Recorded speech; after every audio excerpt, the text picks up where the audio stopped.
આજે જિલ્લા કોંગ્રેસ સમિતિના નવા પ્રમુખ શ્રી શશિકાંત રાઠવા, પૂર્વ પ્રમુખ શ્રી તિવારી અને મારી ઉપસ્થિતિમાં પાયજેતપુર, કમાટ, છોટાઉદેપુરના પ્રમુખશ્રીની હાજરીમાં આજે એક આવેદનપત્ર અમે જિલ્લા કલેક્ટરશ્રીને ઉદ્દેશીને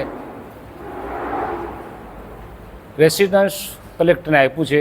મુખ્ય માંગણીઓ અમારી એ છે કે રસ્તાઓ જે તૂટી ગયા છે, ખાસ કરીને ભારત પરનો બનાવવામાં આવેલું નાળું તૂટી ગયું. તમે જાણો છો, પત્રકારો જાણે છે, આખા જિલ્લાની અને તાલુકાની પ્રજા જાણે છે. એ જે કામ કર્યું કરનાર કોન્ટ્રાક્ટરે સામે ફરિયાદ દાખલ કરો. જેણે ડિઝાઇન તૈયાર કરી છે એ ડિઝાઇન તૈયાર કરનાર XYZ જે હોય તે એની સામે પણ ફરિયાદ દાખલ કરો. અને આ જે કામ ચાલતું હતું એના પર દેખરેખ કોની હતી એ દેખરેખ રાખનાર ડેપ્યુટી એન્જિનિયર કે કાર્યપાલક ઇજનેર જે હોય તે એની સામે પણ ફરિયાદ દાખલ કરવાની વાત થઈ છે. બીજી વાત, અમારે જંગલની જમીન આદિવાસીઓને જે આપવાની છે એના ઘણા બધા કેસ બાકી છે અને જે અપાઈ ગઈ છે એને રેવન્યુ હેઠળ દાખલ કરવા માટેની વાત થઈ છે. સાથે સાથે ઘણા બધા દવાખાનાઓની અંદર ધારાસભ્યના અનુદાનમાંથી ગાડીઓ આપવામાં આવેલી અને એ ગાડીઓ સરકારે અત્યારે 108માં કન્વર્ટ કરી છે. સારું છે, 108 પણ સેવા છે, પણ જ્યાં જે PHC પર વધારાની ગાડી હોય તો જ તમે એને 108માં કન્વર્ટ કરો, નહીં તો નહીં કરવું જોઈએ એવી અમારી માગણી છે.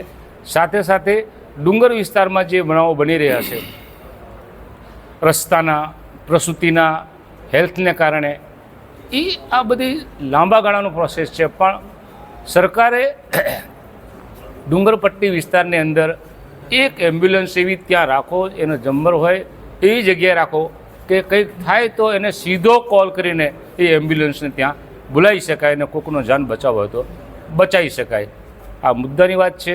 ને નવા પુલ આપણા છોટાઉદેપુર અલીરાજપુર રોડ પર આવેલો ઓરસંગનો બ્રિજ, છોટાઉદેપુર કમાટ રોડ પર આવેલો ઓરસંગનો બ્રિજ, પાયજેતપુરથી રંગલી ચોકડી તરફ જતો રસ્તો એનો બ્રિજ, બોડેલીનો મેરિયા પાસેનો બ્રિજ અને બોડેલીનો ઓરસંગ પરનો બ્રિજ, આ બધા બ્રિજ ખખડધ્વસ્ત થઈ ગયા છે.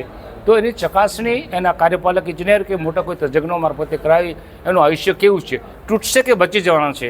નહીં તો જ્યારે આ તૂટશે ત્યારે છોટાઉદેપુર, પાયજેતપુર, કવાટ ને મધ્યપ્રદેશ સંપર્ક વિહોણા થઈ જાય એવી પરિસ્થિતિનું નિર્માણ થઈ રહ્યું છે. ત્યારે સરકારે સવેડા જાગવું જોઈએ. આ અમારી રજૂઆત હતી.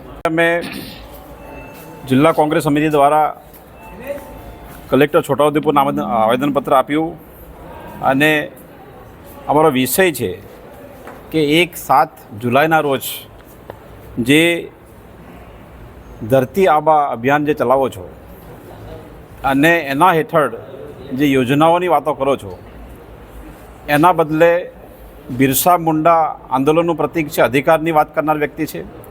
એટલે આ યોજનાના ગપગોળા બંધ કરીને અધિકારની વાત કરો.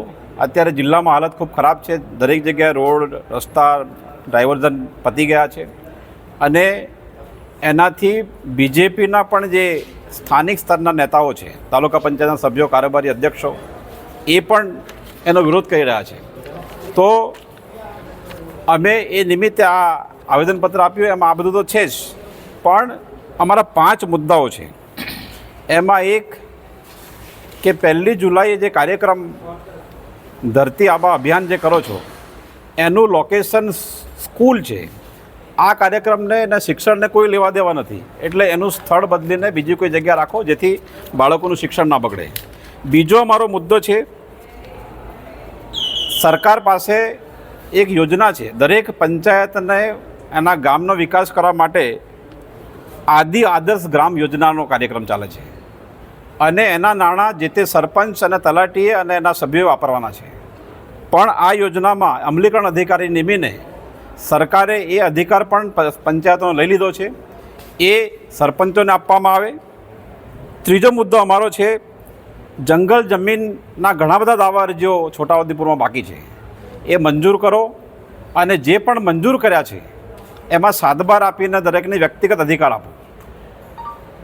અને ચોથો મુદ્દો છે, નસવાડીના જે અરહાડ ગામને હાઇડ્રો પાવર પ્રોજેક્ટના નામે વિસ્થાપિત કરવા માટે અહીંના સાંસદ, કલેક્ટર અને SP ત્યાં ગયા હતા અને ત્યાં લોકોને ડરાવી દીધા છે.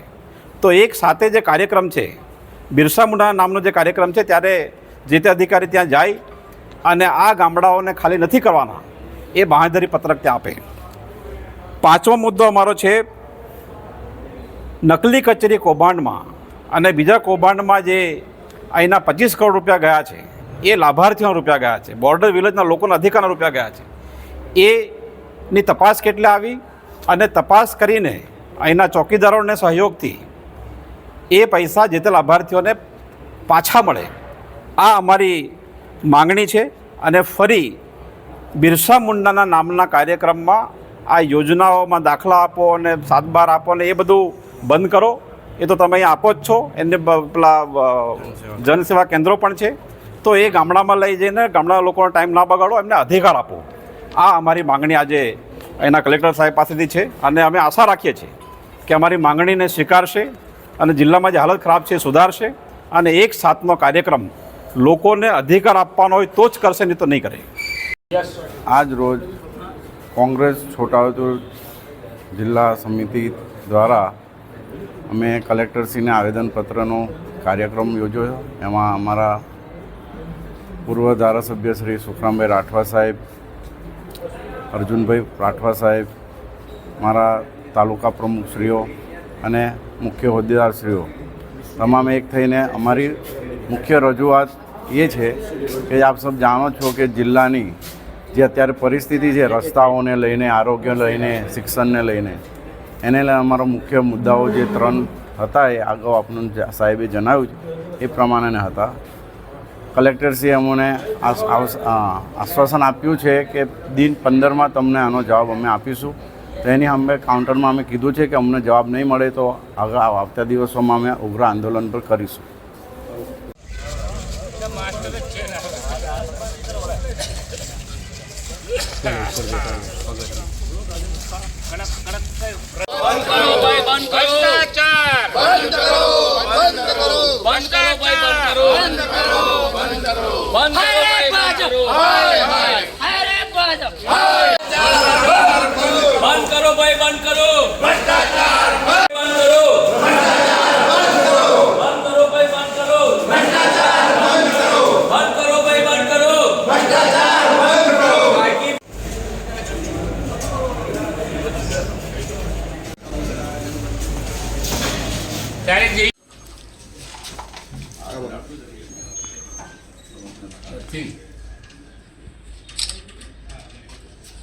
બિરસા મુંડા આંદોલનકારી માણસ હતા, અધિકાર માટે લડતા હતા.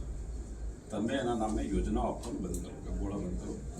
કારણ કે તમે જે દાખલા અને આપવાની વાત કરો છો તો કરો છો, એનો કોઈ મતલબ નથી. એટલે એ ના કરો. અને આખા જિલ્લાની હાલત ખૂબ ખરાબ છે. બધા રોડ, રસ્તા, નાળા બધું ખતમ થઈ ગયું. અને માત્ર ને માત્ર સરકારના કારણે ખતમ થયું, કારણ કે તમે બેફામ રીતે ખનન કરાય.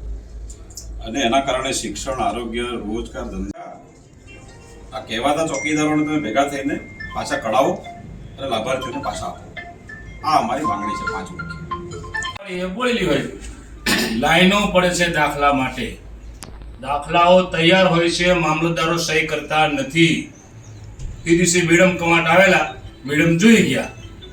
મેં કીધું હવે બેન અહીંયા આવ્યા હોય ને હું ટોકું તો ખરાબ, કદાચ ગૂંચવાયેલા હોય તો તમે દેખો, સહી કરો. પણ જેને આપવાના છે તેને આપી દેવો જોઈએ.